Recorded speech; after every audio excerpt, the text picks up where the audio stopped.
I am walking down the street, thinking the Lord has still got my... Ce podcast se veut très instinctif. Seule la présentation et 2-3 questions sont préparées pour libérer la réflexion et l'échange.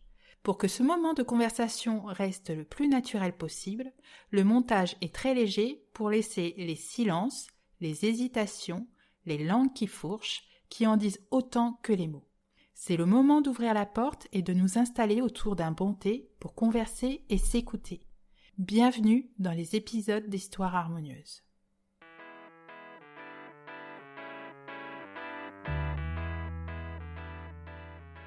Aujourd'hui, nous recevons 2 invités. Elles sont coachs pro et perso, en individuel et en collectif. Pour avoir participé à leurs séances, elles sont puissantes, humbles, attentionnées et elles vous embarquent avec bienveillance pour découvrir votre histoire harmonieuse. Elles travaillent ensemble, seules ou avec d'autres partenaires. Quand je les ai rencontrées, j'ai ressenti toute leur joie d'être présentes, ici et maintenant. Elles s'amusent, elles créent, elles s'épanouissent dans ce qu'elles font. Elles ont appliqué le rêve pro à leur vie. Leurs inspirations: la vie n'est pas une équation à résoudre, mais une expérience à vivre. Je change en moi ce que je veux voir changer dans le monde. La créativité, c'est l'intelligence qui s'amuse. La co-création, c'est de la permaculture appliquée à l'humain. J'ai choisi de les inviter car quand Ingrid nous a raconté pendant une réunion du réseautage Made in Fabienne qu'elle avait un langage commun avec Anna et qu'elles n'attendent rien l'une de l'autre, j'ai été étonnée puis curieuse. Je ne pouvais pas passer à côté de cette pépite. J'aimerais tellement que ce soit le lot commun. J'ai hâte d'écouter Ingrid Gras et Anna Agra pour qu'elles nous partagent leur histoire harmonieuse. Bonjour les filles. Bonjour. C'est génial. On peut commencer avec l'histoire des noms déjà. Oui, déjà, rien que les noms, on dit beaucoup. Ce que j'aimerais pour commencer, c'est que, par exemple, toi, Ingrid, tu nous présentes Anna. Et après, qu'est-ce que tu dirais d'Anna ? Qu'est-ce que je dirais d'Anna ? Anna, je dirais, la première chose qui me vient comme image, moi, c'est une fée. En fait, c'est la notion de magie. Pour moi, Anna est magique. C'est incarner la magie et un peu comme avec une fée avec sa baguette magique peut distiller des paillettes tout autour d'elle pour amener de la conscience, de la transformation, de l'amour de soi, énormément de qualité dans l'être en fait. Et je dis souvent aux gens, il faudrait que tout le monde ait une Anna dans sa vie. Et ça, je l'ai déjà dit plusieurs fois. Et ça, vraiment, du fond du cœur, je le pense. Voilà. Comment je décrirais Anna. Je suis émue. Attends, je peux juste... Je vais commencer en première. Alors, comment je décrirais Ingrid ? La première chose qui me vient, c'est âme sœur. Je suis émerveillée par notre rencontre, qui a été quand même assez particulière. On s'est rencontrés un peu, on n'a pas connecté tout de suite, mais on a eu un moment magique dans la forêt où on a vécu quelque chose de très fort, dont on n'a pas pris conscience tout de suite d'ailleurs. Et c'est plus tard quand on s'est rencontrés, la vie nous a remis un peu ensemble, et je me rappelle de ce moment où elle m'a regardée et m'a dit... On s'est dit d'ailleurs presque les deux, mais il faudrait qu'on co-anime ensemble, toi et moi. Allez, on teste. Et en fait, depuis ce premier moment, a été fluide et on a su. Donc pour moi, il y a vraiment cette notion de connexion d'âme, de facilité, qu'on a travaillé aussi. En plus, c'est vraiment là où c'est intéressant parce que, bon, on en reviendra, mais le parcours, comment on en est arrivé à faire cette co-création. Mais il y a vraiment au-delà du mental et au-delà de ce qu'on contrôle un peu, il y a vraiment une espèce de reconnaissance de toi et moi, on a quelque chose, on a un lien fort, on a quelque chose à faire ensemble, on a des choses à faire ensemble, et la fluidité que l'on a ensemble. Et puis plus sur elle, moi ce qui me vient comme mot, c'est pour moi c'est aussi une petite fée, c'est différent, effectivement il n'y a pas la même énergie que chez moi. Mais pour moi, il y a aussi la notion féerique qui s'applique, mais peut-être un peu plus, je sais pas, plus magicienne, plus Je sais pas quel mot utiliser. Elle a énormément de curiosité. Moi, ça me fascine, la curiosité qu'elle a, la joie qu'elle a, la créativité, la vivance, la pétillance qu'elle a. Moi, ça me fait du bien. On est vachement complémentaires. On va aussi peut-être le voir petit à petit. Et c'est des choses qui, moi, me nourrissent énormément. Je suis ravie d'être avec elle. Elle me donne son énergie aussi souvent. Donc elle est très énergique, elle est très vivante et j'adore. Elle est très créative et ça se marie tellement bien. J'adore comment on match ensemble. Donc aussi d'autres mots que je pourrais mettre aussi, conscience, pareil, beaucoup de conscience, beaucoup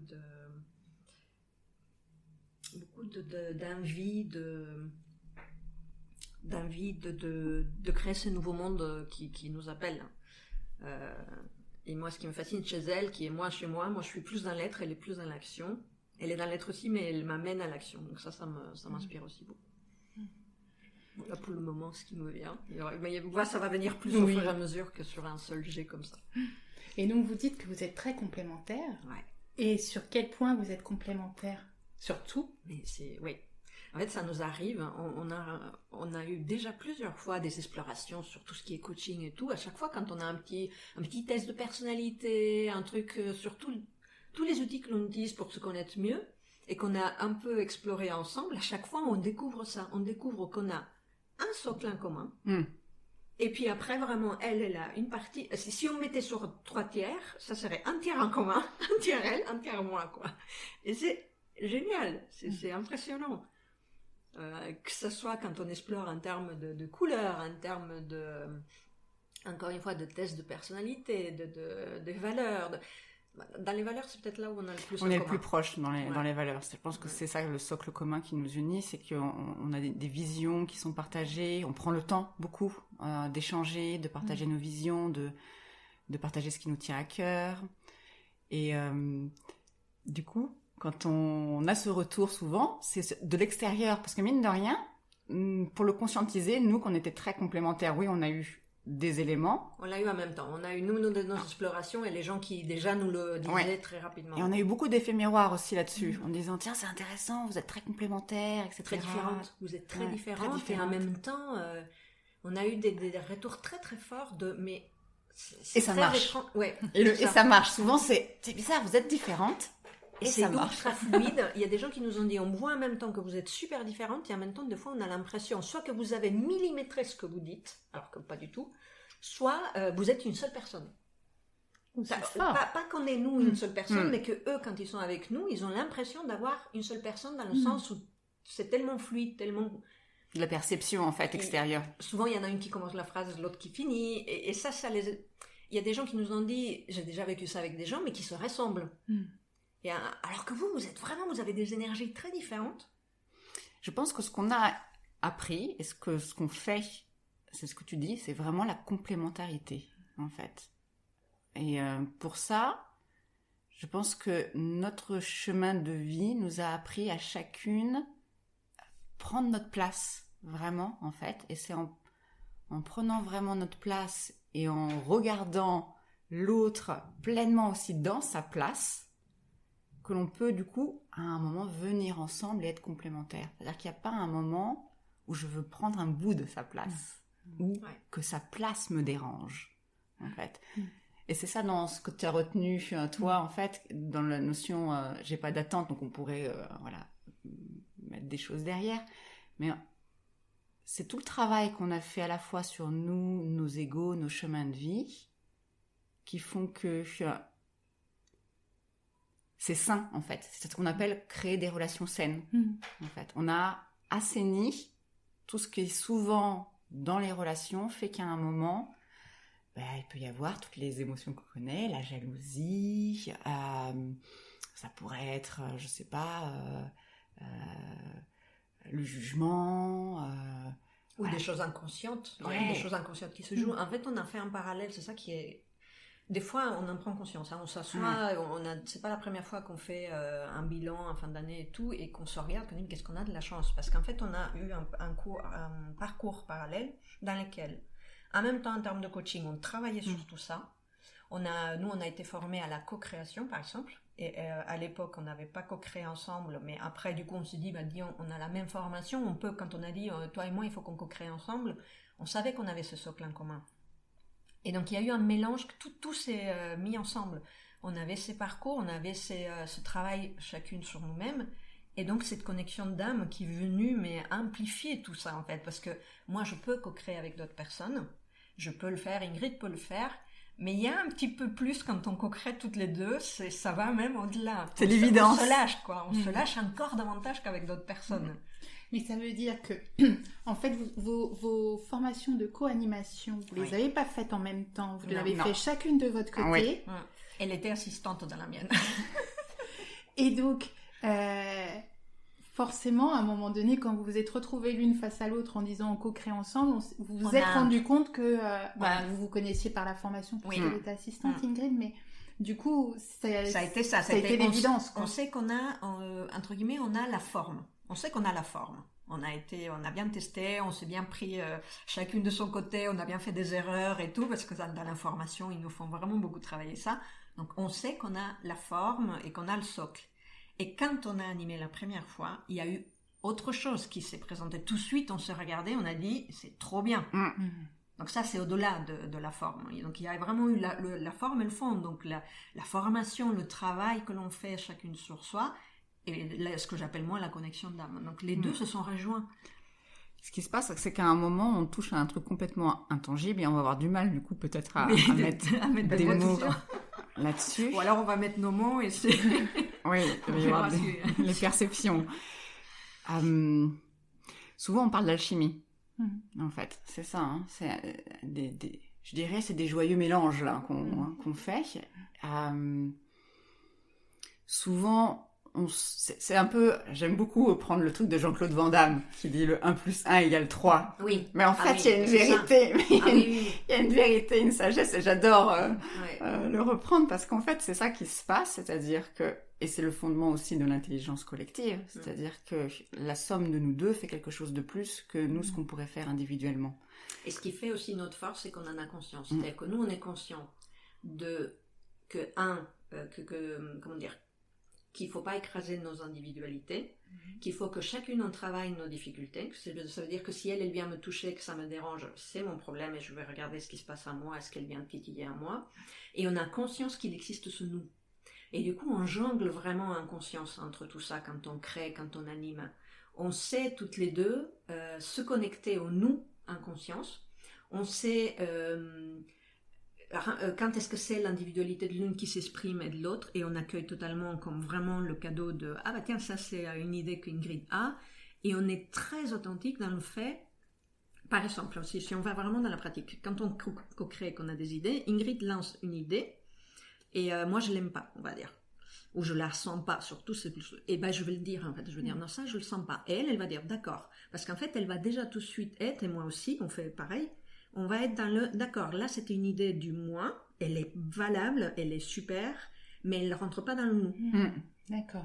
Et du coup, on va chercher petit à petit à construire à partir de nos idées individuelles. On va monter, on va pas écraser les idées individuelles, mais on va construire sur les idées individuelles jusqu'à ce qu'on touche à l'idée du nous.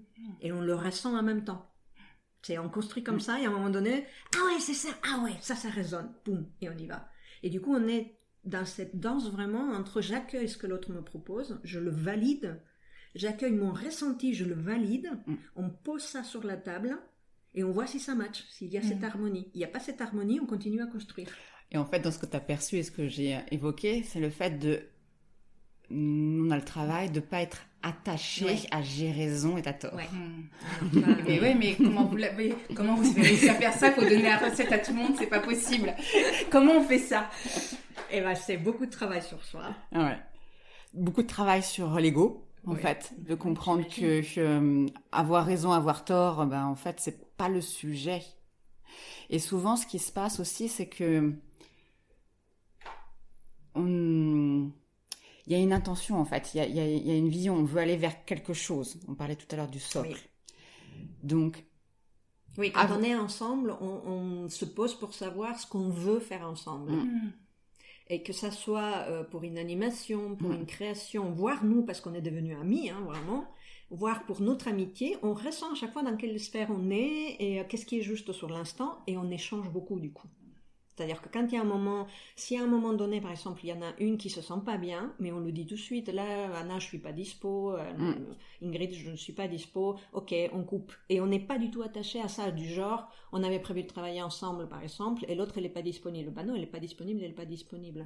En fait, on est vraiment dans cette notion du 1 + 1 = 3, c'est-à-dire qu'on habite pleinement, mais c'est du boulot. On a fait du boulot sur nous, on a été formés pour ça aussi, on a eu des outils pour travailler ça. Et on est pleinement en conscience du 1 et du 3. Et de prendre conscience qu'il y a toujours cette histoire de... Il faut avoir une opinion sur tout, il faut débattre, il faut avoir raison. Non, nous, on ne débat pas. Il y a une culture de tout ça, il faut gagner. En fait, c'est ça. Clairement. Et donc, toutes ces notions-là, en fait, qui peuvent être utiles dans certains environnements, si vous avez envie d'aller au JO, oui, c'est intéressant. Si vous voulez une médaille d'or, oui, il faut y aller, quoi. Mais dans ce que nous, on fait, dans notre travail, dans l'accompagnement qu'on fait dans les équipes, dans notre vision qu'on a pour accompagner les gens sur leur chemin de vie, tout ça, ce qu'on veut dans nos groupes, notamment, c'est qu'il y ait plus de notions d'entraide, d'émulation, de co-inspiration, toutes ces choses-là.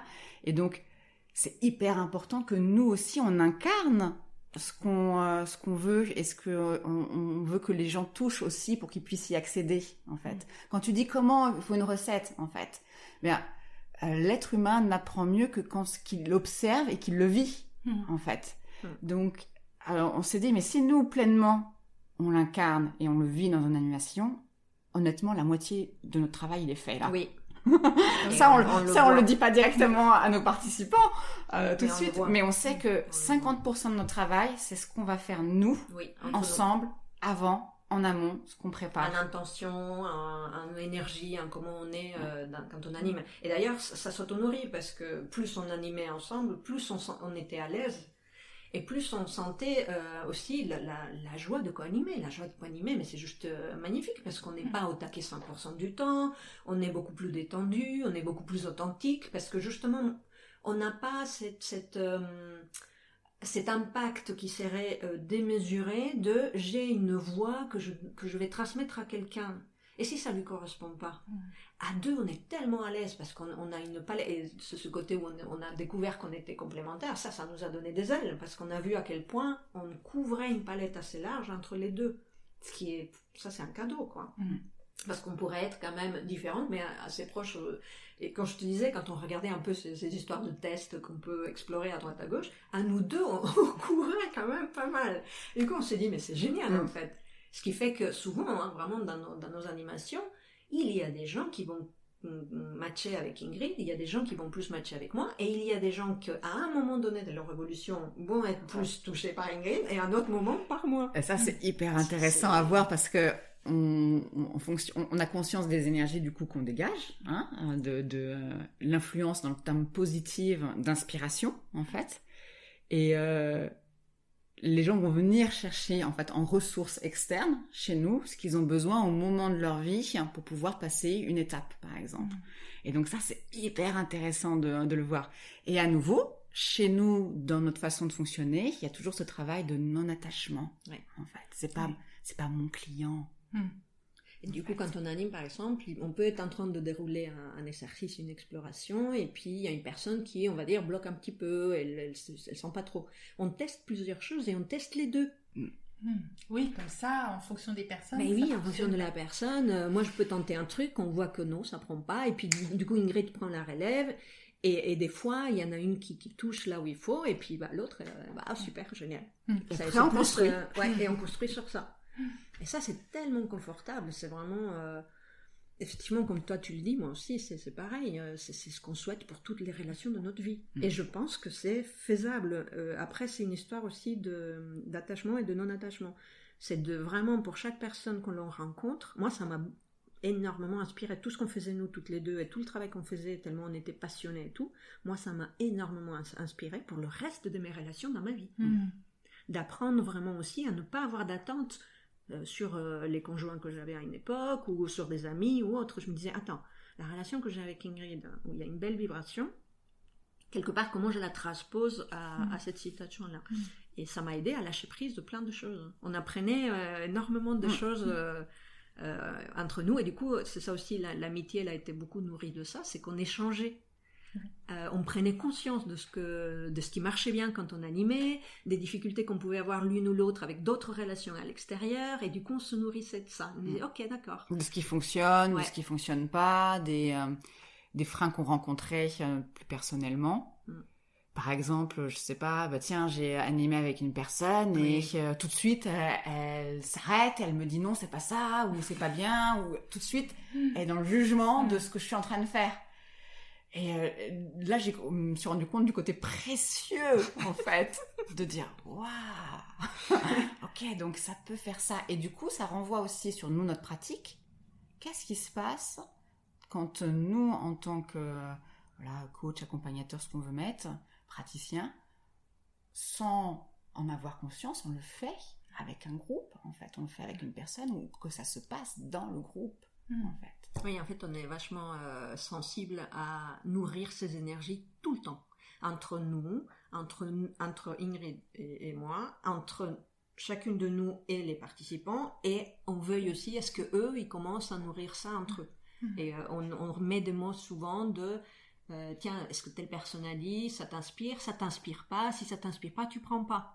Et c'est le fait que nous, on le pratique tout le temps entre nous, et qu'on le met en conscience pour eux aussi. Et ça libère. Il y a des gens qui nous ont fait des retours régulièrement sur ça. Mais ça fait tellement de bien parce qu'on voit bien qu'il n'y a pas une vérité.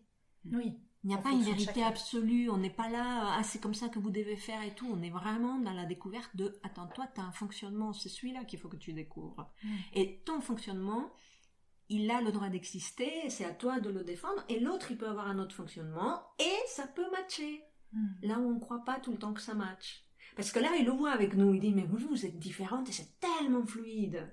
Et on voit bien que vous n'êtes pas dans les mêmes énergies. Et on ne fait pas les mêmes choses dans la vie. On n'a pas les mêmes... Il y a des choses qu'on adore ensemble, il y a des choses qu'Ingrid adore que moi je ne ferais pas, et vice-versa, quoi. Et on est vachement dans le respect de ça, et dans la joie de ça, même. Il y a une notion à un moment, en fait, où... il faut se poser la question de qu'est-ce que je veux voir chez l'autre. Oui, aussi, ouais. Donc, est-ce que je reste attachée à tout ce qui me gêne et en fait qui parle beaucoup de moi ou est-ce que je vois la beauté dans la personne et que je vais chercher ce qui peut m'inspirer et me faire grandir, en fait. Donc ça, c'est tout aussi un travail que l'on a fait et de le formuler. En fait, je pense aussi une des clés, tu l'as déjà dit, c'est beaucoup le dialogue, en fait. De formuler aussi du feedback, en fait. Concrètement, de prendre le temps de se dire, en fait, ça fonctionne bien. Quand on est dans cette situation et que on fait telle ou telle chose, là, on se perd. En fait, de reconnaître aussi là où des fois où on s'égare, en fait. Oui, quand on se sent... mais c'est beaucoup d'affirmation de soi. On est vraiment dans la bienveillance et dans l'affirmation de soi. Et de dire à l'autre, tiens, là, moi, j'étais pas... Là, il y a eu un truc, j'étais pas à l'aise. Et du coup, on échange. Ah bon, toi, t'as senti quoi? Tiens, moi, j'ai ressenti ça. Et puis, du coup, ça permet aussi de... parce que, bon, tout ce qu'on dit, c'est très bien quand on prend du recul, mais des fois, on est dedans et...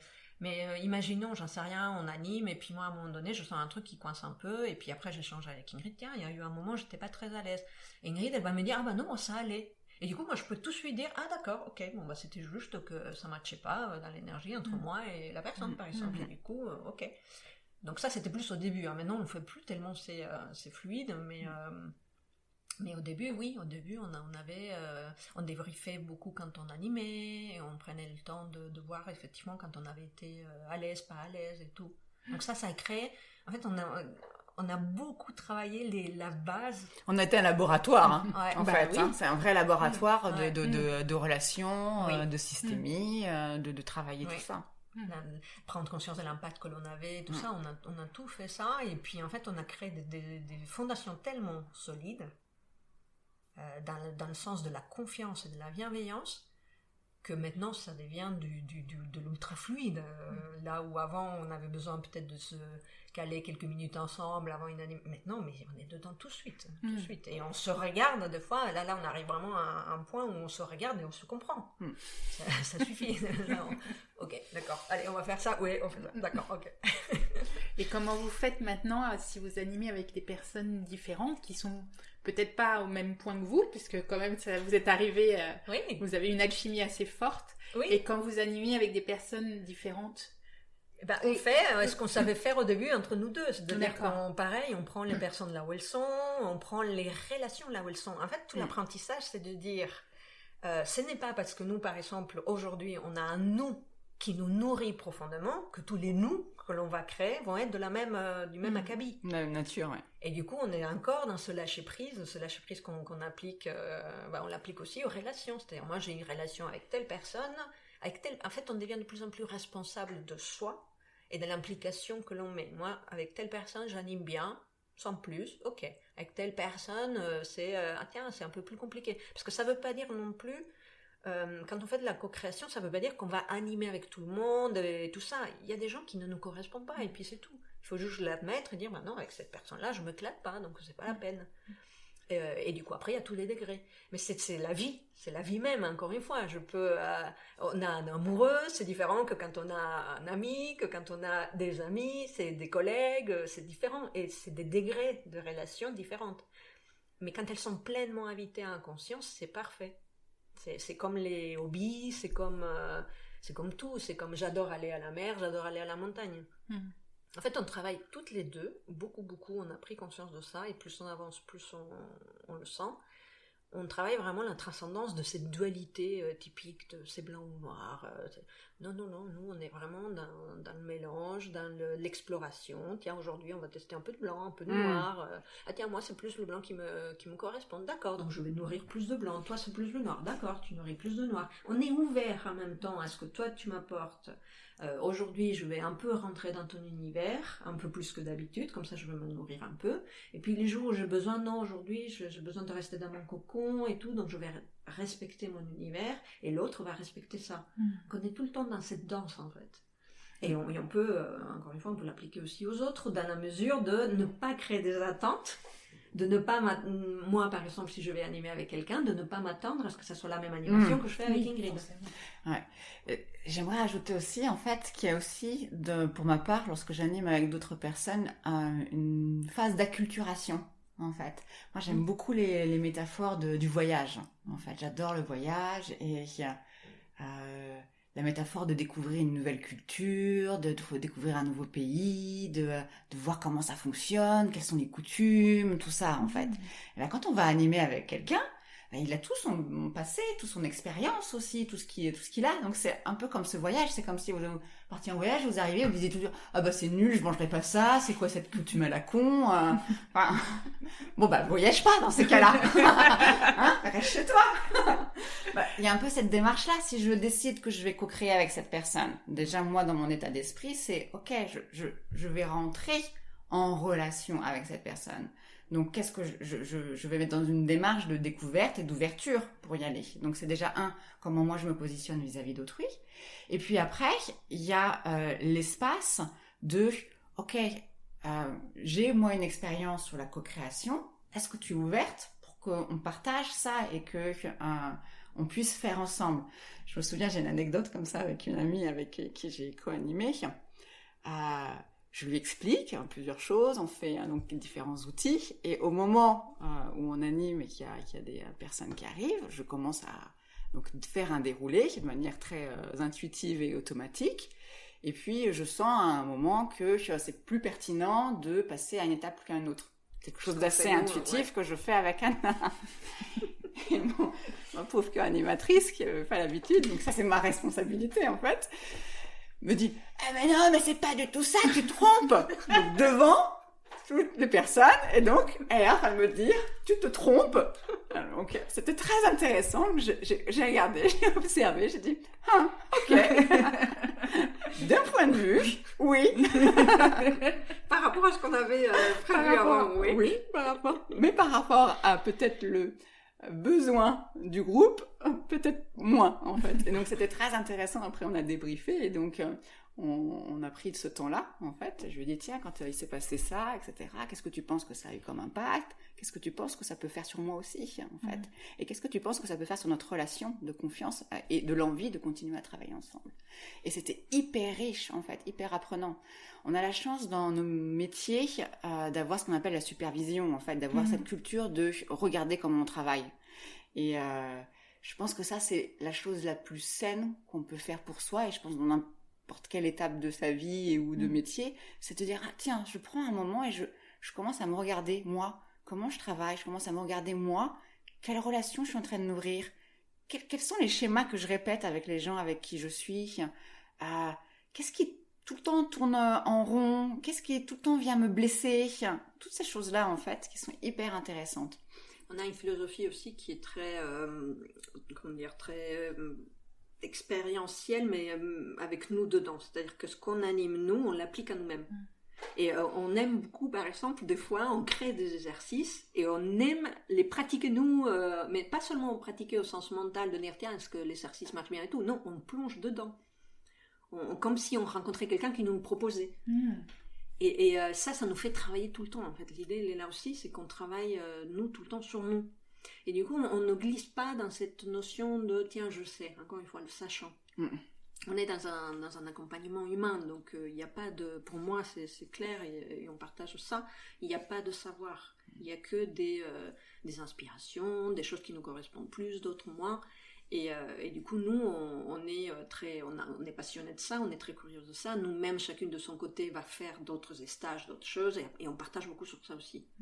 Tiens, moi j'ai fait tel truc, ah ouais, super, et tout. Et on se nourrit beaucoup aussi de ça. Donc nos accompagnements sont riches de ce nous, vraiment, de chaque individualité de nous. Il y a vraiment une histoire de respect, en fait, d'amener chacun des individus dans sa propre autonomie, dans son chemin, dans son développement, en fait. C'est hyper ancré dans la façon de travailler et d'accompagner les personnes. Oui, c'est dans la responsabilité de chacun de faire ce qui est bon pour lui. Et donc, dans vos relations avec l'autre, c'est aussi de lui offrir ça tous les jours.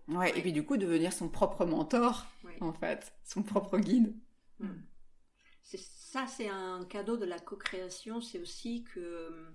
Alors, c'est un peu inconscient, ça se joue, on explore ça dans le coaching de groupe, mais quand tu as une seule personne face à un groupe, il y a une espèce de tension inconsciente qui se crée. Encore une fois, on est dans la cour, avec le prof, dans la classe, quoi, avec le prof qui sait. Et le fait d'être deux, ça casse déjà un peu ça.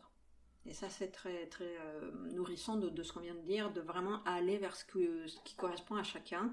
Et nous, on a fait nos parcours, et nous-mêmes, on a tellement expérimenté que ce qui marche, en plus chez nous, c'est tellement net. Ce qui marche pour Ingrid ne marche pas pour moi, ce qui marche pour moi ne marche pas pour Ingrid. Donc on peut modéliser, en fait, ça. On peut modéliser le fait que... Ça c'est vrai, et ça c'est vrai aussi. Et on le fait en live. Et comme ça, on le fait en live quand on a dit. Et du coup, là, les gens, ils sont vachement... Ah bon? Parce que vraiment, plein de fois, ça c'est ce qui marche pour Ingrid, ça, Ingrid elle fait comme ça, moi je présente autre chose parce que moi c'est autre chose qui marche mieux, quoi. Et ça, une ou deux fois, il y a eu des gens, mais vraiment ils étaient, ah ouais, du coup ils étaient pleinement autorisés eux aussi à dire, ah ben ça marche pas pour moi. Super. Parce que c'est tout aussi important, entre guillemets, de reconnaître ce qui marche, que aussi de reconnaître ce qui ne marche pas. Parce que quand on est dans une espèce d'animation comme ça, où on tombe tous un peu en enfance, on prend ce qu'on nous dit et on veut tout tester. C'est ça, il y a une source, et puis une source de chercher le conseil ailleurs, validation externe, les 6 trucs qui vont marcher, les 7 clés indispensables, etc. Je vais pas me faire que des amis en disant ça, mais j'assume. D'accord avec toi. Ok, oui, et aussi. Donc oui, ça peut être intéressant pour commencer une première démarche de réflexion. Mais peut-être que sur les 7, t'en auras 4 qui marchent. Oui, c'est ça. Et 3 qui ne marchent pas. C'est-à-dire qu'il y a un moment, il y a un phénomène de culpabilité qui arrive en disant, mince, il y a peut-être 3 clés qui marchent et pas les 4 autres, donc je suis nulle. J'ai pas réussi. Donc Nous, on casse énormément c'est là ça, où, beaucoup. c'est là où là on a des convictions fortes pour le coup derrière. Là, on est dans la partie où on est vachement alignés. Sur les mêmes valeurs. Ouais, Voilà. là, on est sur les mêmes valeurs. Nous, c'est l'autonomie des gens, La responsabilité, la liberté, l'épanouissement de chacun tel qu'il est, la diversité, l'unicité. Ça, c'est vraiment des socles en commun qu'on a forts et sur lesquels on construit tout le temps. Alors, il y a une question qui me vient là. Comme vous êtes toutes les deux des magiciennes et que, comme on en parlait un peu avant l'enregistrement de l'épisode, quand je fais l'Institut des futurs souhaitables, et vous, votre futur souhaitable, ça serait quoi? On est en plein dedans. C'est intéressant. En fait, notre futur souhaitable n'est pas encore complètement, Il n'a pas émergé. Ouais. Il est au stade de graine dans la terre. Il y a une petite pousse qui sort quand Oui. même. Ouais. Oui. En fait, on est à un moment, on a fait un parcours, on s'est beaucoup épanoui, et on est à un moment où on sent toutes les deux des nouvelles choses qui veulent émerger en nous. Déjà, ce qui est génial, c'est qu'on est à ce niveau de ressenti, de partage en commun, donc c'est top, on en parle beaucoup. Et en même temps, ça nous fait rire, mais ça émerge pas encore. Ça vient, on a des pistes, on a des choses, donc on se donne du temps, on explore, on sent qu'il y aura peut-être quelque chose qui va émerger pour la rentrée. On prend. Tu vois, ça va rejoindre un peu le truc de pas d'attente, là, Ouais. en fait. C'est-à-dire que on se met pas une pression pour être dans le faire, Oui. parce que si notre être n'est pas aligné, Ouais. on va faire du caca. Donc vous forcez jamais, ça veut dire que vous forcez jamais, Ah, non. c'est toujours du ressenti. D'abord l'être. Ouais. D'accord. Toujours d'abord l'être. Oui. Et ça marche. Ah ouais. Du coup. Ouais. En tout cas, c'est ça notre nous fait du façon, bien. C'est notre de façon de fonctionner, fonctionner. c'est ce qu'on ressent, c'est notre conviction intérieure. Après, Après, est-ce que ça correspond à une norme Ouais. externe ou à Sociétale des notions de ou- sociétales de réussite ou peut-être pas. En tout cas, nous, ça nous convient, ça nous nourrit et ça nous procure de l'épanouissement. Ouais. Donc ça, c'est des valeurs pour dire on y va, donc on continue là-dessus. et un peu pour revenir sur ta question de ce futur souhaitable, donc on ne sait pas comment, quoi, voilà.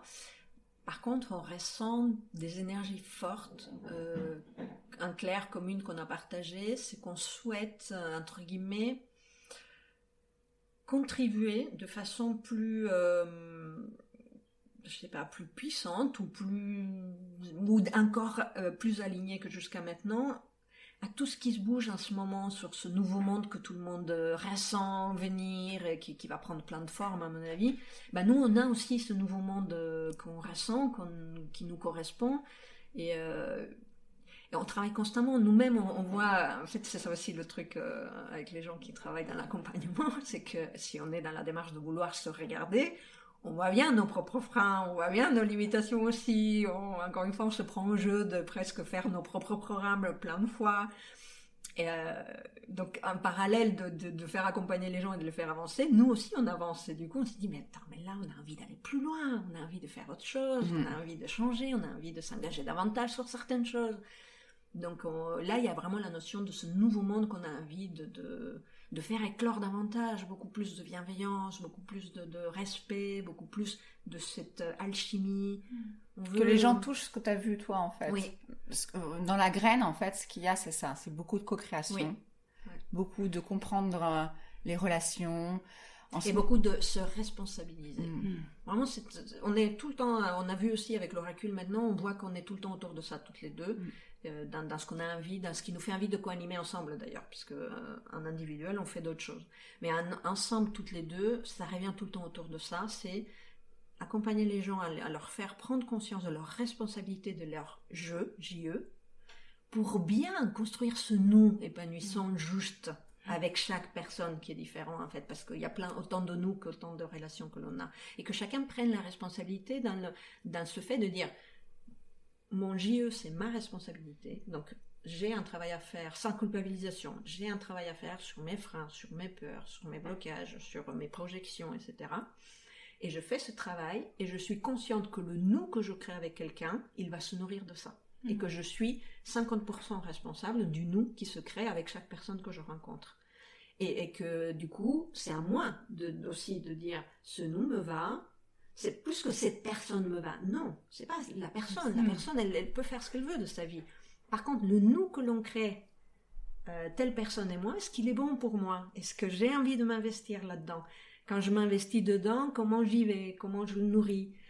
Ce nous-là, le nous A, je l'investis à fond. Le nous B, c'est vraiment, il y a des gens avec qui on adore aller voir un match de tennis, et puis un autre, on adore partir en vacances avec. C'est ça, mais le faire en pleine conscience. Pour souligner ça, cette semaine, en ce moment, il y a sur Kaizen toute une semaine de conférences sur les nouvelles habitats, les nouvelles façons d'habiter et sur des projets participatifs, etc. Et il y avait un chiffre qui était très intéressant, c'est que 80% de ces projets, au bout d'un an, sont des échecs. Pas à cause ils savent pas construire des maisons écologiques, pas à cause ils trouvent pas des terrains. C'est parce qu'entre eux, ils s'entendent pas. Parce qu'entre eux, ça ne fonctionne pas. C'est l'humain, c'est fou. Et pour construire sur ça, moi j'étais super inspirée parce que je suis tombée sur une vidéo sur internet, sur YouTube, pour ne pas donner la citer, sur un lieu où justement ça marche super bien, et quand la personne elle parlait, elle expliquait ça, elle disait mais nous en fait on investit à fond l'humain d'abord. Nous, notre plus gros pourcentage d'investissement en termes d'énergie, c'est d'abord dans le relationnel. Donc, en fait, il dit, on nourrit les écologies, l'écologie avec la planète, l'écologie, mais la première que l'on nourrit, c'est l'écologie relationnelle. La personnelle, la relationnelle, puis après, on va dans la nature. Et elle disait qu'ils avaient des retours de beaucoup de gens, justement, qui disaient, oh, dis donc, c'est compliqué, on veut, mais on n'arrive pas, alors que vous arrivez. Elle avait dit, oui, nous, on arrive parce qu'on est très attentif à ça, à tout ce qu'on vient de dire, nous. Le respect de l'individu, de l'individualité, dans la construction du collectif du nous. Et cette danse constante entre, là, j'ai besoin d'être seule, là, j'ai besoin de nourrir un nous, d'aller dans un collectif. Et je prends conscience de, quand l'autre me dérange, qu'est-ce que ça dérange en moi, et je prends ma responsabilité de travailler sur ça, je ne projette pas la faute sur l'autre. C'est le respect en fait, mais... C'est le respect, et c'est aussi, tu vois, c'est se reconnaître. Oui. Et j'aime beaucoup dans se reconnaître, le fait à un moment quand on prend conscience, on peut naître à soi-même, là, en fait. C'est tout ce processus-là de se réapproprier qui on est aussi. Oui. En fait, de commencer à faire le tri des croyances que j'ai assimilées parce que voilà, c'était l'éducation, l'environnement, des habitudes que j'ai, qu'à un moment je ne sais même plus pourquoi je le fais, mais parce que c'est complètement ancré. De commencer à se réinvestir dans le soi, en fait. Une autre façon de l'appréhender, c'est d'explorer le fond et la forme. Donc l'être, le faire, le fond et la forme. Quand on est dans un groupe, on peut beaucoup investir la forme, dire qu'est-ce qui marche en termes de technique. Et là, on part sur, les façons, imaginons dans le milieu des entreprises, le management à l'ancienne, ça marche plus. On va innover de nouvelles façons de manager. C'est une partie du sujet, mais c'est pas tout. Parce qu'en fait, les techniques de management continuent à être du faire. Complètement. Et si on ne touche pas à l'être, il y a des fers qui marchent pour certaines personnes un certain temps, et puis au bout d'un moment, en fait, on revient tout le temps à la vie, à la permaculture. À ce qui est organique. À ce qui est organique, c'est-à-dire dans la nature, c'est pas un patron figé. Il y a des patrons, il y a des trucs que l'on arrive à voir qui marchent à peu près tout le temps pareil, et il y a tout le temps l'écart. Les petites exceptions. Les exceptions et la vie, quoi. Et la combinaison de méthodes. Donc tout est en évolution constante. Et en fait, moi je trouve que on est peut-être à ce moment-là de l'évolution humaine. En tout cas, beaucoup de gens commencent à en prendre conscience. À les intégrer, en fait, faisant partie d'eux, et pas dérangeant, en fait. Oui, mais c'est assez compliqué, notamment dans les organisations, dans les entreprises, parce que justement, il y a tellement d'habitudes, de choses qu'on fait, dont on ne se souvient même plus pourquoi on les fait. Et tellement de peu d'espace justement à ce que l'être s'exprime. Si vous deviez donner un conseil, le premier truc le plus simple à faire, c'est parler entre soi et s'écouter. Moi, je vais te couper dans le sens où moi, je n'aurais même pas de conseil. Moi, j'en ai pas de conseil parce que moi, je crois profondément aujourd'hui, au stade où j'en suis aujourd'hui. Il y a 10 ans, je t'aurais pas dit, il y a 5 ans, je t'aurais pas dit la même chose. Mais en fait, aujourd'hui, je dis, il y a pas de conseil à donner parce que c'est un processus évolutif. Toute l'humanité est en train d'évoluer. Et les gens qui sont prêts, ils vont avoir la conscience d'effectivement échanger plus, nourrir plus l'être. Et c'est déjà un cours. En fait, il y a plein d'entreprises qui commencent à y aller avec toutes les difficultés qu'ils rencontrent. Parce que comme tu dis, ils sont tellement attachés au faire que c'est pas en 2 jours que ça se change. Mais ça bouge, ça évolue. Et moi, je dirais, dans l'être, ça serait mais faire confiance. On est un organisme vivant. L'humanité est un organisme vivant. On est un collectif. Le collectif, il a ses propres règles et on ne les contrôle pas. Je pense que c'est d'ailleurs une erreur qu'on a, mais c'est une erreur dans le sens d'étape d'apprentissage. Comme les enfants qui font leur parcours et qui comprennent, tiens, ça marche pas, j'arrête de le faire. En tant qu'humanité, je pense qu'on est au même stade, c'est-à-dire qu'on a essayé il faut trouver la bonne solution et on va l'appliquer à tout le monde. Et d'ailleurs, on est en train encore de le faire. Et à un moment donné, je pense que suffisamment de gens comprendront, ça suffit pas, ça. Ça peut être une bonne idée, mais il faut pas que ça soit figé. Il faut que ça reste toujours flexible et que ce qu'on croit qui est une solution à certains endroits, ça va marcher à certains endroits, mais pas à d'autres. Donc il y a toujours cette danse entre faire et être.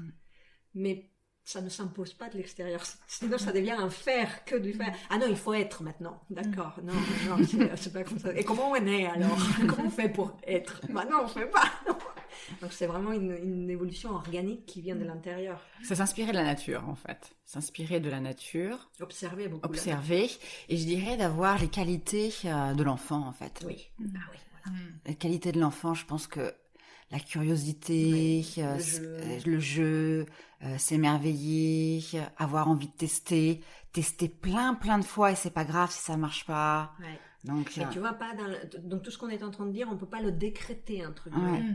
C'est je me connecte à l'intérieur, à l'enfant que je suis, que je reste, que je serai toujours, aux qualités de l'enfant à moi. Et là, ça vient tout seul parce que quand je connecte à la curiosité, à l'envie, à la joie, au jeu, là j'ai beaucoup plus de ressources créatives pour faire face aux problèmes. Mais ça, quand on dit par exemple, il y a plein de gens qui ont compris ça, et du coup ils font des méthodes pour faire ça.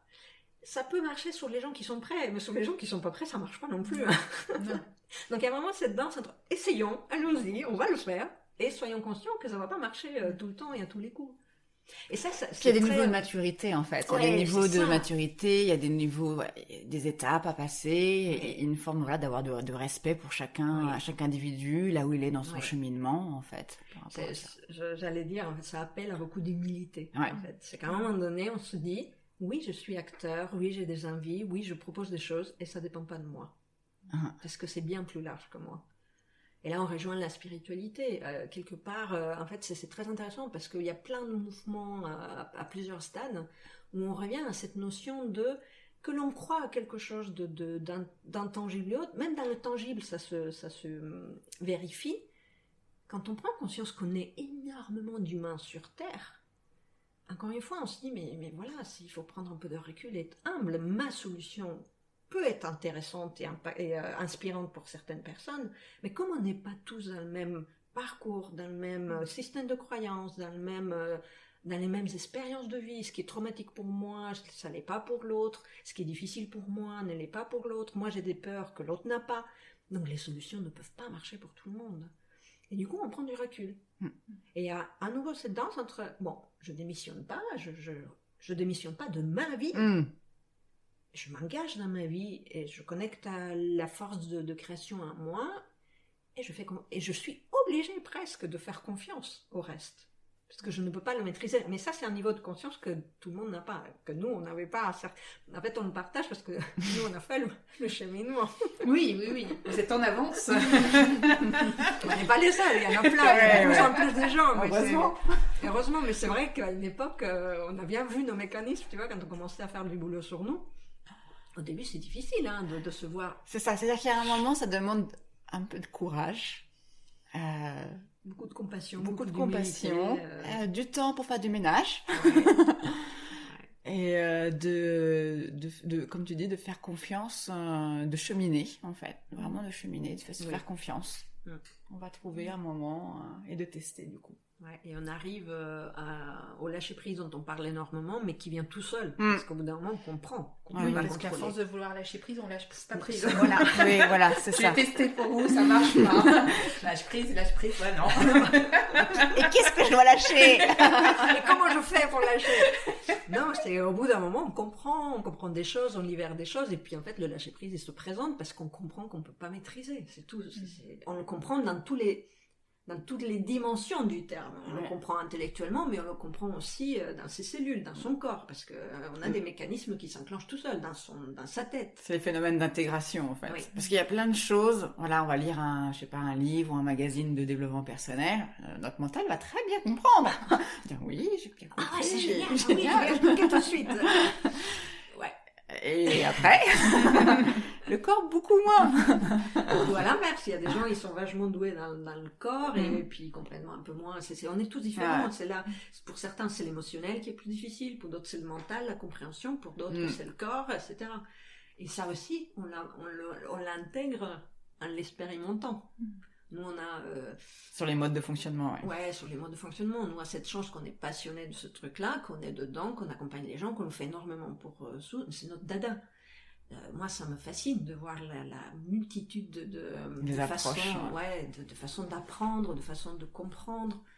Et je me vois même faire aussi, je le faisais beaucoup avant et je le fais encore, se dire « Ah, mais pourquoi il n'a pas compris ?» Et après, je me dis « Anna, rappelle-toi, le cerveau humain est tellement différent d'une personne à l'autre. » Et quand on dit le cerveau, c'est tout.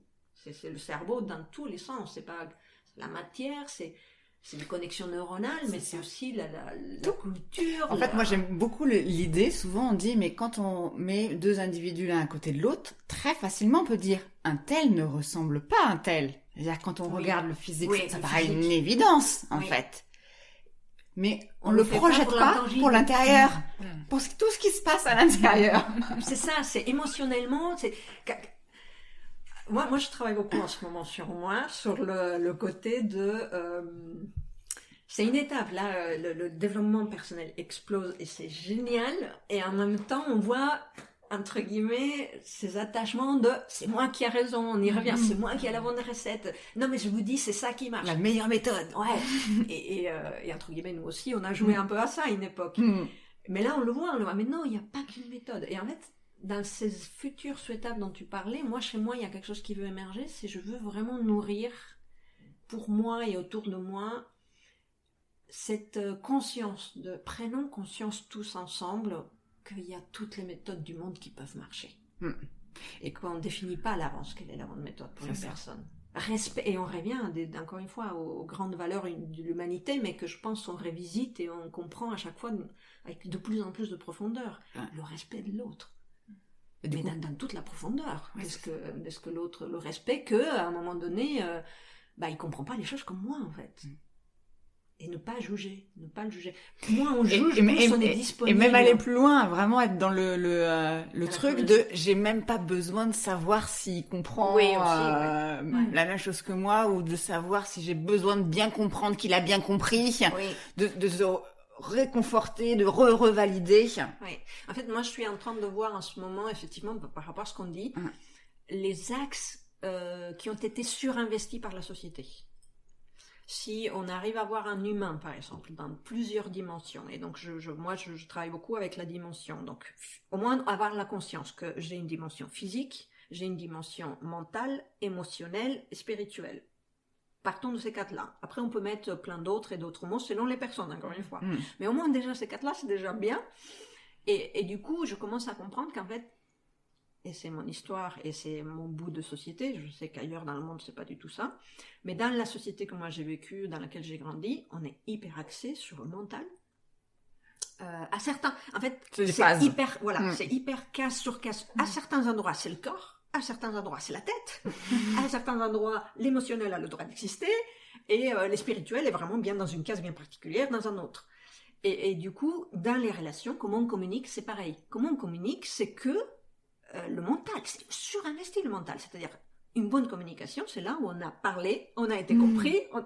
Mais non, on peut avoir une communication sans mots qui peut être bouleversante.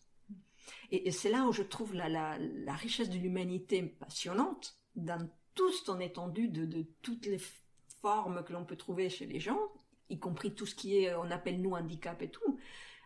Les enfants avec le syndrome de Down, on dit souvent ça, c'est des maîtres de l'amour. Incroyable, parce que eux, ils n'ont pas les autres moyens, ils ont moins les autres moyens, genre vraiment expliquer intellectuellement, machin. Par contre, les gens qui habitent avec eux, ils le disent, mais ils dégagent une telle vibration d'amour que l'on comprend. On n'a pas besoin de mettre des mots. Et donc là, ça me fait deux, tu vois. Donc on peut communiquer intellectuellement, on peut communiquer émotionnellement, on peut communiquer vibratoirement, donc dans l'intangible, on peut communiquer physiquement, avec les câlins, avec le contact, la peau. Il y a tellement on revient aux intelligences, il y a tellement d'intelligence. Tout peut être une intelligence, en fait. Il y a tellement de façons de fonctionner et d'être en lien et d'être bien et d'être épanoui. Il y a une telle richesse sur Terre. Moi, c'est ça qui m'inspire beaucoup et on revient à la permaculture. C'est comme de regarder la nature.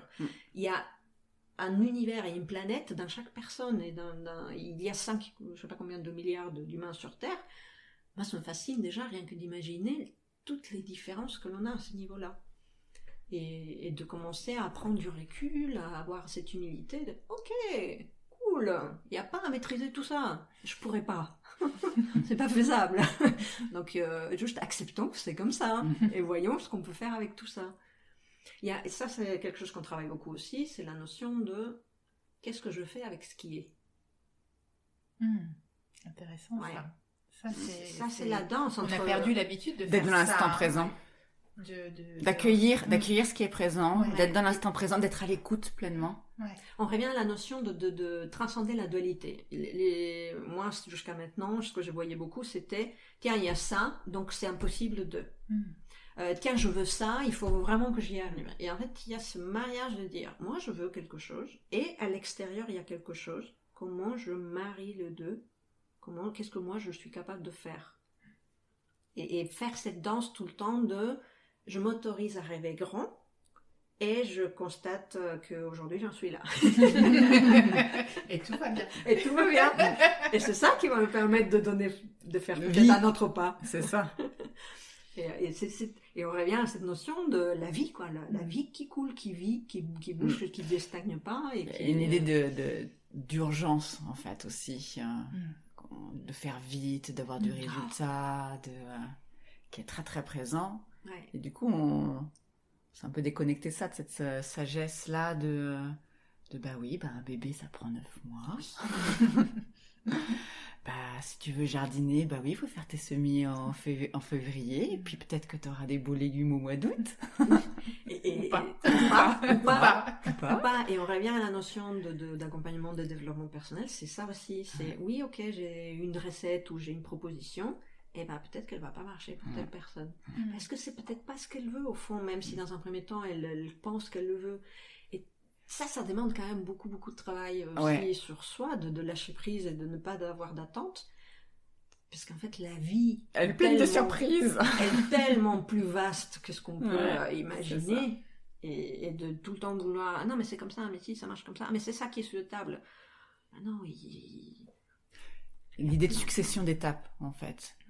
Et dans la façon dont on travaille, en fait, même si, entre guillemets, les personnes dans nos ateliers ou nos propositions vont pas trouver exactement ce qu'elles cherchent, c'est le fait d'être engagé sur ce cheminement-là, en fait. Donc rien que ça, nous, on a de la joie de voir l'engagement de la personne vis-à-vis d'elle-même, de chercher et d'avoir cette curiosité pour trouver ce qui va fonctionner pour elle, en fait. Oui. Et donc, à travers ça, souvent, ce qu'on a observé, c'est qu'il y avait toujours des super cadeaux, des belles surprises, en fait. C'est toute l'histoire de la zone magique, un peu, qu'on parle. En fait, nous, on croit beaucoup à cette zone magique, en fait, on va chercher, on veut absolument un point B. On nous a appris bien que, voilà, pour un objectif bien clair, on va là. On tire une ligne droite, magnifique. Si on y arrive, on a réussi. Si on n'y arrive pas, on a échoué. Plan A, plan B, plan C. Tout est là. Et en fait, c'est juste le fait, et on le voit beaucoup justement, on revient avec la métaphore du voyage, les plus beaux voyages que l'on fait, c'est ceux que, effectivement, ça donnait peut-être une destination, et on s'est laissé vivre sur le chemin, et on a fait des découvertes, des rencontres, etc.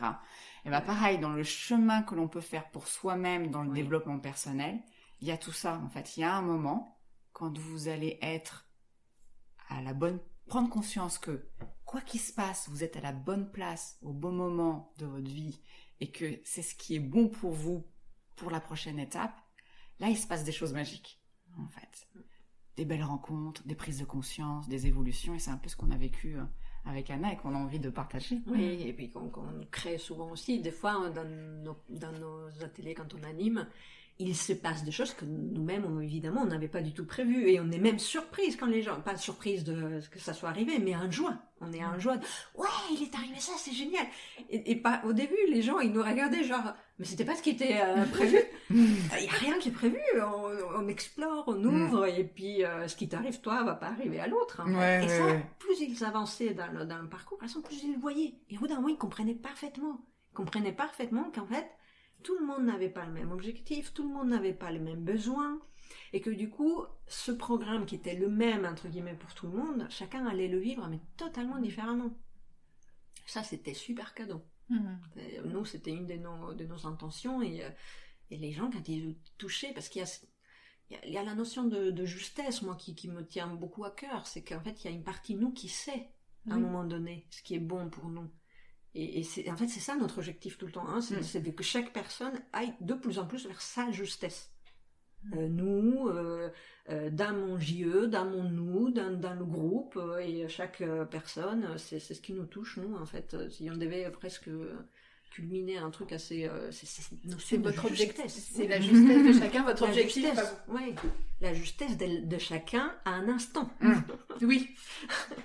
Tout ça qui est mouvant, et l'autorisation que ce soit mouvant. Oui, en fait, c'est ça. Et alors, vous êtes toutes les deux comment on dit, de formation scientifique. Ouais, c'est vrai. Parce qu'il y en a une qui Anna vient des mathématiques et toi, la biochimie. De biochimie. Donc, comment on fait pour bouleverser toutes ces choses qu'on a appris très carrées, très objectifs? Comment on fait pour passer d'un extrême à l'autre? Qu'est-ce qui vous est arrivé, les filles? La vie. La vie, ouais. Moi, c'est la vie qui m'est arrivée. Non, vraiment, c'est ça. Oui. Tu parles avec l'Anna d'il y a 20 ans et l'Anna d'il y a 10 ans, c'est deux personnes totalement différentes, en fait. Il m'est arrivé la vie. Il m'est arrivé des questionnements, il m'est arrivé... Mais je pense que c'est le cas de tout le monde, en fait. Si on pouvait faire un truc dans ce genre et qu'on prenait chaque personne juste avant de partir de ce monde et qu'on lui faisait parler, qu'on la faisait parler sur sa vie... C'est ce qu'on dit souvent, on trouve plein d'expériences équivalentes, de questionnements équivalents, plus chez l'un que chez l'autre, mais on retrouve quand même des points communs. C'est tout le parcours humain de ouais, je crois un truc, j'y vais, puis je me plante, et puis donc là en l'occurrence, je vais faire des maths, ouais, moi j'y étais allée, c'est ça qui est sérieux, c'est ça qui est carré, et puis la vie elle vient, elle me balaye tout ça d'un coup, tu dis, tiens, c'est pas ça qui marche, en fait, ça marche pas, c'est pas bien, alors il faut que je cherche autre chose. Et puis je me mets à écouter un peu plus de l'intérieur, et puis on tire le fil. Moi, ça a été un peu comme ça. Hein. Moi, ça a été une grosse, énorme crise de vie. À un moment donné, où mon monde s'est écroulé. Je pensais l'avoir, mais... Under control. Mais tout était super contrôle. Mais non, mais ça pouvait pas. Si jamais il devait m'arriver un truc, ça allait arriver doucement, ça pouvait... D'un jour à l'autre. D'un jour à l'autre, mon monde s'est effondré. Et là, je dis, je crois qu'il faut remettre en question des choses. Il fallait bien ça. Il faut sortir le plan B, qui n'existait pas. Non, c'est ça qui était intéressant, c'est qu'il me fallait, moi, personnellement, avec le recul, je le comprends, il me fallait qu'il n'y ait pas de plan B. Donc, il fallait que je me sente perdue pour envisager un plan qui ne faisait pas du tout partie de mes possibles à cette époque-là. Et c'est là où j'ai ouvert un chemin nouveau incroyable. Moi, c'est un peu différent. Et c'est intéressant parce que moi, j'ai fait de la biologie et de la biochimie parce que j'étais passionnée de l'être humain et je voulais déjà comprendre. Ah oui, déjà à l'époque. Ouais. Et donc, comme je suis quelqu'un, comme je dis, très curieuse, là, on pouvait tout comprendre. On pouvait atteindre les mystères de la vie, justement. Je rebondis, moi, inconsciemment, quand je fais maths, moi, je voulais la vérité. Je voulais le truc qu'on ne peut pas remettre en question. C'est intéressant. Donc, il y avait un cheminement derrière de vraiment vouloir comprendre les mécanismes, etc. Je trouve toujours ça fascinant. tout ce qui se passe, toutes les milliers d'actions qui se passent là en ce même moment dans tous nos corps, sans qu'on ait une intention pour le faire. Donc ça, c'est vraiment un peu plus spirituel du coup. Et puis c'est la beauté de vivre, d'être un être humain, la chance aussi d'être vivante. Donc ça, c'est important. Et en tirant ce fil, en fait, pour moi, la science n'est pas en déconnexion. Au contraire, elle est très en reliance avec tout ce que l'on fait. Et c'est très intéressant parce que on peut même le regarder. Voilà, il y avait d'un côté peut-être la biologie, il y avait d'un côté la chimie. Et puis un jour, ces gens-là se sont rencontrés, ils se sont dit, mais si on se mettait ensemble, peut-être qu'on pourrait comprendre plus de choses. Oui. Donc la biochimie est arrivée. Oui. Et puis là, on peut le voir de plus en plus avec les neurosciences. Oui. Des gens qui font des neurosciences et puis quelqu'un qui fait de la méditation ou quelqu'un qui fait du yoga. Et ces gens-là vont se mettre ensemble et vont dire, tiens, il se passe des trucs si on se mettait ensemble, qu'on regardait justement ce qui se passe. Et ça c'est passionnant parce que j'ai eu cette chance. À l'époque, je l'ai vécu sans conscience, mais aujourd'hui, je peux mettre des mots. C'est pareil, moi j'étais dans un milieu donc de mathématiques, mais on était très en lien avec les physiciens. Et ce qui est drôle aussi, c'est que dans mon groupe d'amis, il y avait 3 psychologues. C'est drôle. C'est très, très percutant. Et déjà, à l'époque, je commençais à observer, sans pouvoir aller jusqu'au bout, cette notion de... Attends, ceux qui font des maths dans un coin, ils parlent un peu avec les physiciens, mais les physiciens ne respectent pas les règles de maths, et pourtant ça marche. Et je me faisais des nœuds au cerveau, je me dis, mais comment ils font pour que ça marche? Donc ça m'a ouvert en fait un questionnement qui est resté en suspens à ce moment-là, mais qui revient maintenant quand... Pour moi, c'est toujours un parallèle aussi avec ce qu'on dit. C'est comment fonctionne l'humain et comment moi, mon univers totalement différent du tien, comment on communique, et pourtant les deux existent. Et je le vivais à l'époque aussi, et en plus j'ai eu cette chance aussi d'être dans ce milieu de la physique, d'être confrontée à des questionnements et à des théories qui sont revenus en moi 20 ans plus tard avec une conscience beaucoup plus large.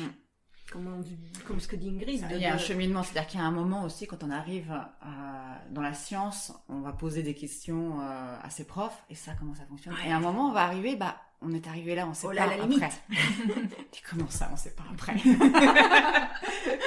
Et moi, je voulais la vérité. Je voulais tout savoir. J'ai eu le même, c'est drôle, hein. Moi je suis rentrée en maths et moi j'étais convaincue que c'était des trucs démontrés. Que les maths étaient fiables, c'était la vérité, quoi. On peut pas remettre en question les maths. Et j'arrive en 4e année, c'était 5 ans, et j'arrive en 4e année, et au détour d'un truc comme ça, c'était même pas prévu au truc, mais il y a un prof qui dit, je sais pas quoi, allez voir les axiomes ou les principes vous savez ce que c'est? Et puis tout le monde regarde, non, c'est quoi ça? Mais c'est quoi? Il faut quand même que vous vous renseigniez, c'est la base. Les principes les maths sont fondés sur 4 principes. Qu'est-ce que c'est qu'un principe? C'est quelque chose qu'on ne peut pas démontrer. Qu'on donne pour vrai parce que ça marche, mais qu'on ne peut pas démontrer. Il y a eu une partie de mon monde qui s'est écroulée à ce moment-là. Tu m'étonnes. Je n'avais pas la conscience de comprendre. 4 ans pour le dire en plus. Mais j'étais là, en panique intérieure, tu vois, toujours... Mais attends, mais ça veut dire que même les maths sont pas fiables? Ça voulait pas dire ça, mais en fait, il y avait tout un questionnement plus profond, intérieur de, attends, mais c'est quoi ce monde? Et on revient à la spiritualité. Mais c'est quoi ce monde? Mais comment il fonctionne ce monde? Mais qu'est-ce que c'est que cette expérience de vie humaine? Et en fait, c'est fou parce que nous, avec notre parcours scientifique, puis tout le boulot qu'on a fait sur, on arrive en fait à faire des ponts au bout d'un moment où moi ça me questionne, ça me touche profondément, ces ponts qui se créent en ce moment entre tout. Il y a une espèce de vibration en moi qui me dit c'est génial, on va passer un cap, quoi, en tant qu'humanité pour le coup. Merci beaucoup les filles. Avec plaisir. Écoute, on va tous acheter une baguette magique, je pense qu'on s'en sortira. Et alors j'ai une dernière question à vous poser. Si vous deviez inviter quelqu'un, vous avez envie de connaître les histoires harmonieuses, d'une personne ou de 2 personnes, ou qui aimeriez-vous voir à ce micro? Qui on te demanderait d'aller interviewer? Alors moi, ce qui me vient spontanément, c'est toi, donc c'est drôle. Je sais pas comment tu vas faire, mais... Je vais m'auto-interviewer, ça va être compliqué. je sais pas, moi j'ai ça. Je dis, mais toi, j'aimerais... c'est ce qui me vient, hein, spontanément, même sans réfléchir. Bonne question. Je sais pas, moi, en fait. Moi, j'aurais plus été justement dans le cheminement, te porter qu'est-ce que t'as inspiré plutôt notre échange. Et du coup, t'aurais de la curiosité pour nous demander plus précisément d'aller questionner qui, en fait, tu vois. J'aurais envie là d'échanger davantage avec toi pour que tu puisses nous dire comment tu es, pour te dire quelle est la personne là qu'on voit, en fait. Parce que comme ça, là, c'est pas moi, en fait. Mais toi, t'as pas envie de connaître une histoire. Toi, ça, c'est autre chose. Tu as rencontré quelqu'un et tu dis, il m'a dit quelque chose et... j'aimerais bien en savoir plus. C'est des personnes mortes. Ça va être compliqué. Ouais, moi, j'allais dire aussi des gens d'ailleurs. Moi, j'aurais beaucoup de curiosité s'il y avait des machines à remonter dans le temps, de rencontrer plein de gens. Oui. Parce qu'à la limite, tu vois, là, les personnes vivantes, je vais le faire, quoi. Tu vas les voir. Donc, ça me pose pas de problème. J'ai fait plusieurs choses comme ça, des gens moi, ce qui me vient, en fait, moi, ce qui me vient, moi, je suis très axée sur ça, sur vraiment cette notion de s'affirmer soi-même et de s'épanouir soi-même. C'est pour ça que tu m'es venu, toi. C'était, tiens, si toi, tu t'interviews, toi, qu'est-ce que ça peut donner? Et après, ça serait presque, tel que toi, tu le poses comme question, moi, ça serait, mais non, c'est à toi. C'est vraiment à toi de le sentir. C'est pas moi de te dire quelqu'un, moi, j'irai interviewer quelqu'un si c'est moi qui dois l'interviewer. C'est ça. Je me sens pas de te dire quelqu'un que toi tu vas interviewer. Alors, de toute façon, tous mes invités sont venus à ce podcast par intuition et par questionnement que... Mais du coup, la question, on va te la retourner tout de suite. Ouais, c'est ce que j'allais dire. T'aurais envie d'inviter qui d'autre pour la prochaine? Ouais, c'est ça, c'est ma question, en fait. Ça t'a inspiré quoi, notre échange? Et du coup, ça t'a donné envie d'aller vers quoi? C'est moi qui pose des questions ici. Pas avec nous. Il y a une petite déformation professionnelle. Mais déjà, bravo, parce que tu nous as tenu quand même, je sais pas combien de temps, à ne pas poser des questions. C'est très bien. Qui je verrai à votre place suite à votre... Alors moi, tu sais, je suis un peu lente dans mes réflexions. Et donc souvent, par rapport aux 3 épisodes que j'ai enregistrés auparavant, souvent... j'ai des tilts au moment de l'interview, mais j'ai des tilts aussi quand je réécoute les épisodes et quand ils sortent. Alors là, on va faire un moment de tilt. Moi, j'aurais trop envie d'interviewer nos enfants intérieurs. Ça serait drôle. Trop bien. J'adorerais. J'adorerais. Ah oui. Et bon, je leur fais, mais avec les enfants intérieurs. Ah oui, ça c'est un kiff. Ouais. Très très Faut bon. qu'on connecte bien. Il faut qu'on se donne le temps de bien connecter. Faut qu'on rentre pas, parce qu'en plus c'est toujours pareil. La forme, ça appelle. Mais peut-être une petite, pas une énorme, mais une petite interview des enfants intérieurs, j'adorerais. Eh ben, chiche, les filles. Ah, moi j'aime bien aussi. On fera Parce ça. que, c'est plus bavard que moi. Tu vois? On va arriver. Tu vois, on est en train de faire ce qu'on fait. De la co-création et de se connecter. À partir de je suis bien, je suis dans le respect de ce qui me fait envie, on se connecte au nous global. C'est ça, et là, il y a des idées qui émergent. C'est pas moi j'ai la meilleure idée, ou il faut que tu fasses ça. Tu vois, on fait un pas, on ressent, et à un moment donné, il y a un truc, mais ça nous fait envie à toutes les 3, c'est trop génial. Donc on le fera. Cool. Mais, super. Un Merci grand beaucoup. Merci à toi aussi. This is really something. I'm telling you one thing.